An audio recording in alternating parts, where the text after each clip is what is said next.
Nshuti n'abakunzi b'ibiganiro vya televiziyo Isanganiro ndabaramukije ndabani ikaze mu makuru mu Kirundi agizwe n'ingingo nkuru nkuru zikurikira. Abakobwa 11 nibo bagiye gukorera mu gihugu ca Arabia Saudite biciye mu mategeko. Umuyobozi mukuru ajejwe igisata c'abakozi baja gukorera hanze mu bushikiranganji bw'imigenderanire y'u Burundi n'andi makungu amenyesha ko Uburundi bufise isoko ry'abakozi bashika ibihumbi 75 muri Arabia Saudite.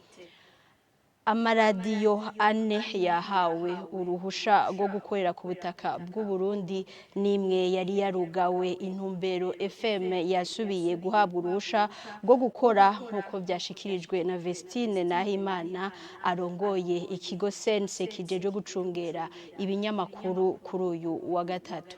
Ido nido ryaya n'ayandi ni mukanya sangwe ikaze.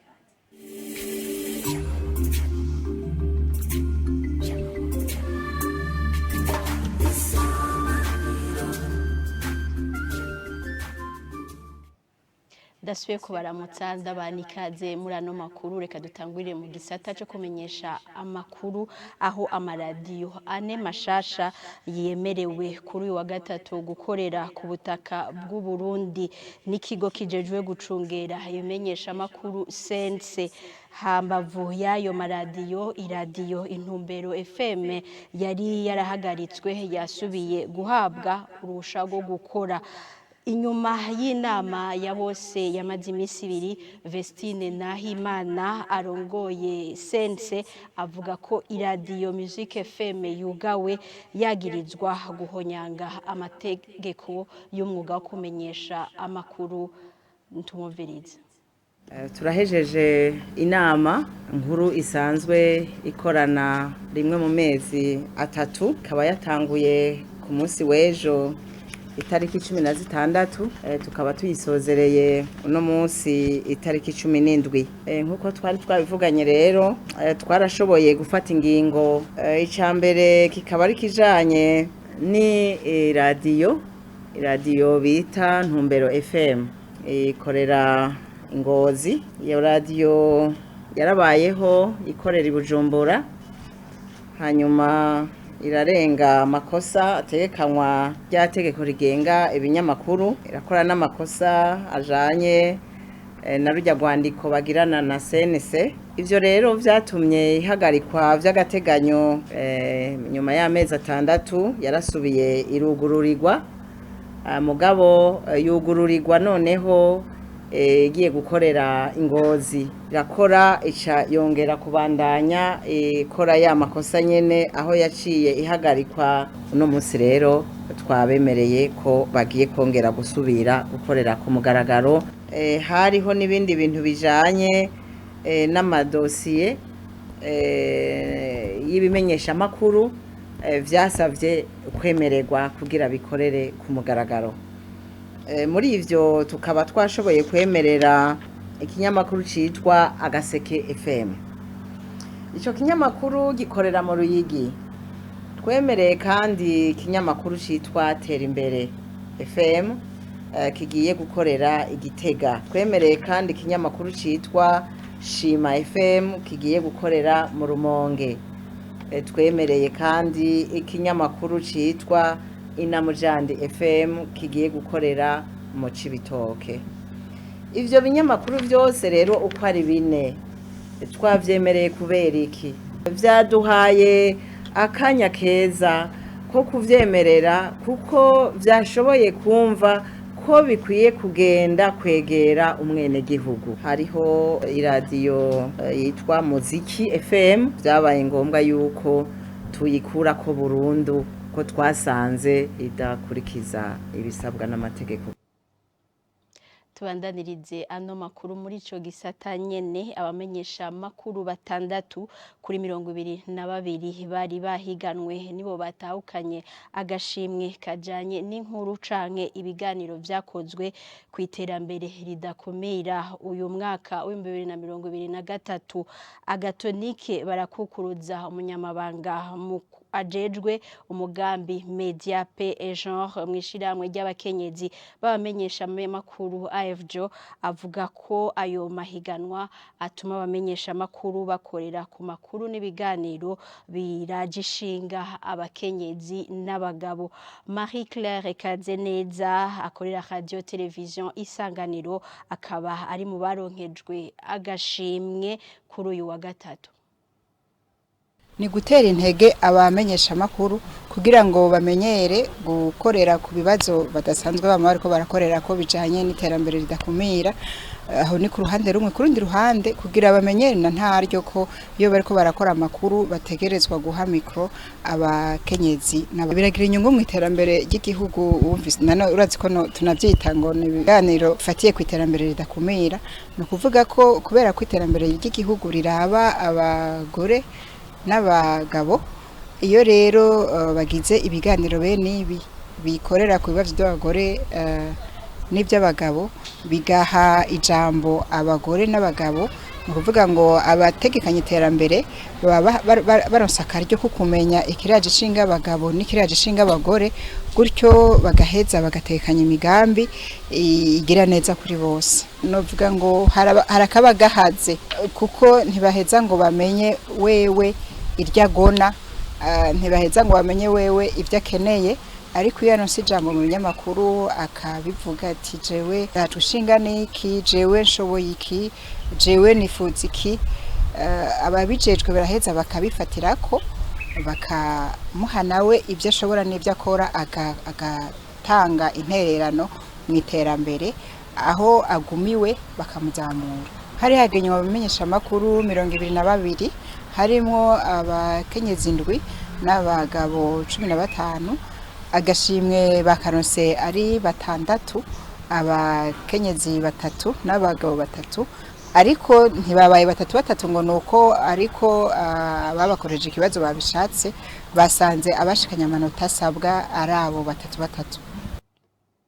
Nkuko nababwiye abakobwa n'abagore 11 kuri 60 nibo bagiye gukorera mu gihugu ca Arabia Saudite. Abo bagiye bemeza ko baronkejwe inyigisho z'akazi bagiye gukora mu gihugu mu gihe hatanguzwa nako ibikorwa byo guhanahana abakozi hagati y'igihugu ca Arabia Saudite n'u Burundi kuri uyu wa gatatu. Umuyobozi mukuru ajejwe igisata c'abakozi bakorera hanze mu bushikiranganje bw'imigenderanire y'u Burundi n'andi makungu amenyesha ko isoko ry'abakozi bashika 75,000 rihari muri Arabia Saudite. Abo bigeme bavuga ko imigambi bafise bagiye kuyishika. Ni inkuru ya Moyize Misago.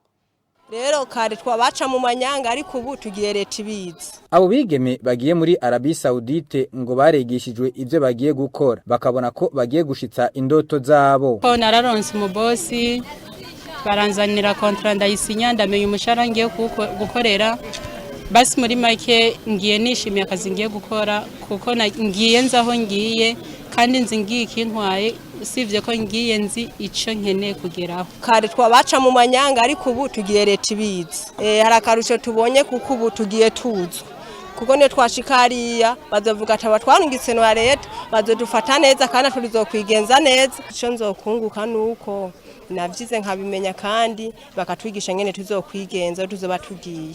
Abo bigeme bagenda bamaze gusinya amasezerano y'akazi. Bizuru Jean Bosco ajeje gutunganya ibikorwa mw'ishiramwe gishinze gutanga inyigisho no gutanga abakozi, yemeza ko bazobakurikirana. Vuye ngaba basinya amasezerano, wanashima bitandukanye n'ivyahora bibaho.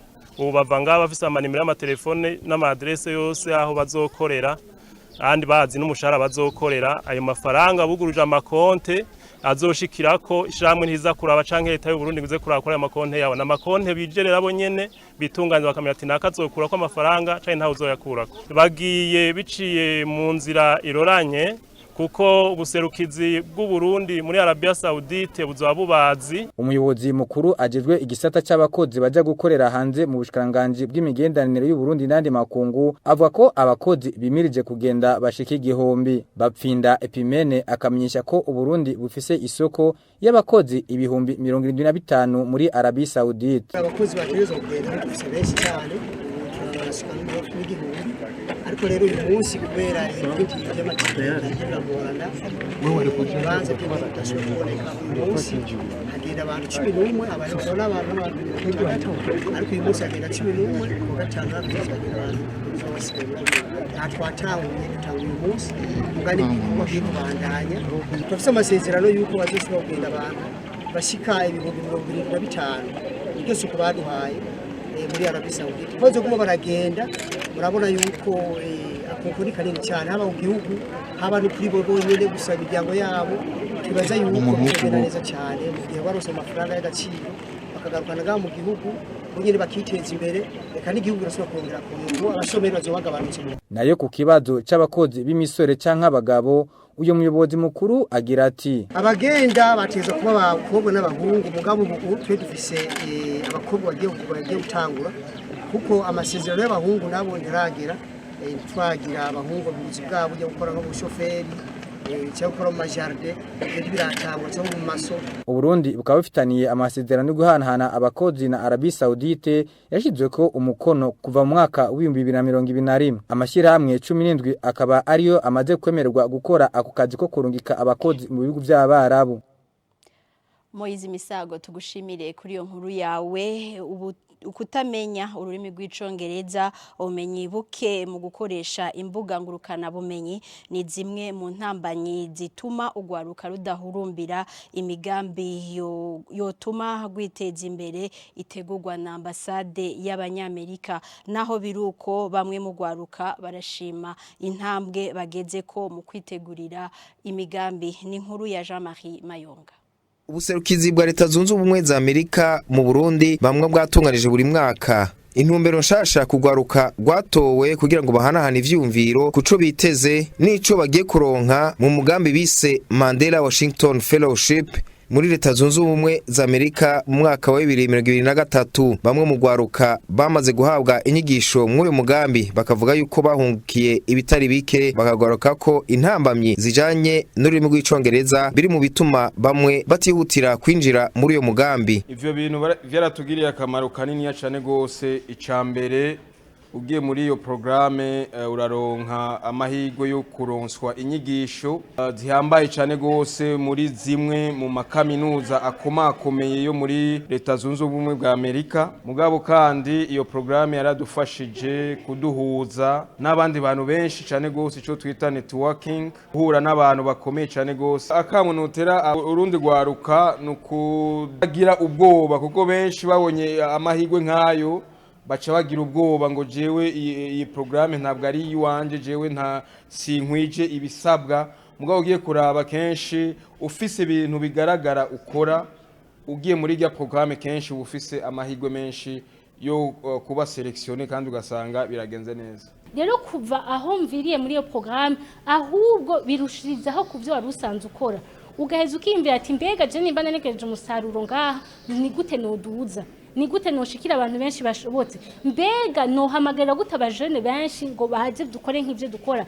Icambere novuga ni ikuntu abajene bakoresha imbuga ngurukana bumenyi. Abajene benshi bo mu Burundi usanga batazi kugenda ngo baheze barondere ama opportunité, barondere ibintu bihari. Yo ni intambamye niniya. Mbega abajene bararonka internet, mbega abajene bamenya niyo bitumbereye, mbega abajene iyo bafashe iza Google canke za marezo sose za Facebook bazikoresha gute.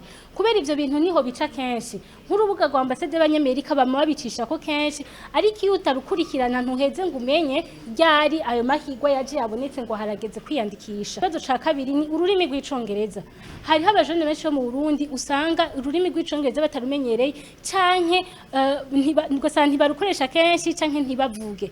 ikindi kibazo ca gatatu hariho ikibazo abajene turitinya b'abarundi turitinya ugasanga uratinya n'iciyumviro ufise ntugisohora ukibaza ngo ni ikintu gitoya kumbi yogishira ahabona wosanga ishoye gufasha abantu benshi. Melanie Higgins aserukira leta zunze ubumwe za Amerika mu Burundi agashimira bamwe muri urwo rwaruka bamaze guhabwa izo nyigisho uko bashoboye kwiteza imbere bakaza guteza imbere mu miryango, akabahamagarira kubandanya batanga ubumenyi ku rundi rwaruka rw'abarundi aho yabashimiye kubona hariho abashika muri leta zunze ubumwe za Amerika ariko ntibagumeyo bagaca bagaruka mu gihugu guteza imbere igihugu cabo. Kuva mu mwaka wa 2012 abarundi bagera kuri 46 barashoboye gushika muri leta zunze ubumwe za Amerika guhabwa ubumenyi muri uwo mugambi bise Mandela Washington Fellowship. Uno mwaka hakaba hitezwe kuja muri leta zunze ubumwe za Amerika abarundi batatu mu rwaruka batowe kugira ngo bakurikirane izo nyigisho muri leta zunze ubumwe za Amerika.